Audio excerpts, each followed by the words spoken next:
అందరికి నమస్కారం. చాలా రోజుల తర్వాత నేను ఇలా ఒక ఏమంటారు సిటీ టూర్ కి వెళ్ళడం, అప్పుడు భీమవరం బుల్లుడు టైంలో చేశాను. సో ఇప్పుడు కూర్చుంటూ ఆ ఫ్లాష్ బ్యాక్ అన్ని వస్తున్నాయి. చాలా రోజుల తర్వాత ఇలాంటి టూర్ రావడం, ఇలా రీజనల్ అంటే ఇంకా మీరందరినీ ఇలా డైరెక్ట్ గా కలవడం చాలా హ్యాపీగా ఉంది. మళ్ళీ అది కూడా తల లాంటి సినిమా కోసం రావడం అనేది చాలా చాలా హ్యాపీగా ఉంది. ఎందుకంటే ఆల్రెడీ డైరెక్టర్ గారు మాట్లాడారు, హీరో గారు మాట్లాడారు. ప్రతి ఆర్టిస్ట్ కి, ప్రతి టెక్నీషియన్ కి వాళ్ళ కెరియర్ లో ఏదో ఒకటి మమ్మల్ని మనం ఇంకొకరితో ఉన్నా లేకపోయినా మన దగ్గర మన ప్రీవియస్ వర్క్ కన్నా నెక్స్ట్ వర్క్ ఒకటి బాగుండాలి, కెరియర్ కి ఇదొకటి హైలైట్ అయి ఉండాలి, ఇదొకటి హైలైట్ ఉండాలని ప్రతి ప్రాజెక్ట్ లో ఆలోచిస్తూ ఉంటాము.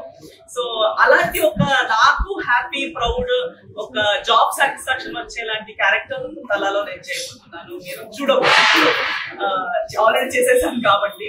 బట్ నాకు ఫస్ట్ టైం డైరెక్టర్ గారు వచ్చి కథ చెప్పేటప్పుడు, నా రోల్ నాకు చెప్పేటప్పుడు నాకు చాలా నచ్చింది అదే. నేను ఇప్పుడు దాకా నా కెరియర్ లో వినలేని కూడా, నాకు నరేషన్స్ లో కూడా చాలా నరేషన్ వింటున్నాను, చాలా సినిమాలు చేస్తున్నాను కూడా, బట్ ఇలాంటి క్యారెక్టర్ నేను వినలేదు. ఫస్ట్ టైం విన్నాను అండ్ ఫస్ట్ టైం చేశాను.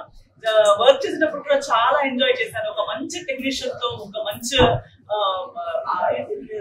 టీమ్ తో, ప్రతి ఒక్కరితో ఒక మంచి స్క్రిప్ట్ మీద మంచి క్యారెక్టర్ చేసే అనుభవం వేరేలా ఉంటుంది. అది ఎప్పుడూ మనతో పాటు ట్రావెల్ అవుతుంటుంది. అలాంటి ఒక మంచి ప్రాజెక్ట్ చేశామనే ఒక హ్యాపీనెస్ అయితే నాకు ఖచ్చితంగా ఉంది. సో ఇప్పుడు February 14th కోసం వెయిట్ చేస్తున్నాను. మీరందరూ కూడా ఈ సినిమాని చూసి మీరు ఏమంటారు, మీ రియాక్షన్ ఎలా ఉంటుంది, రివ్యూస్ ఎలా ఉంటాయి, అది కూడా నేను చాలా ఏమంటారు ఎక్సైటెడ్ గా వెయిట్ చేస్తాను.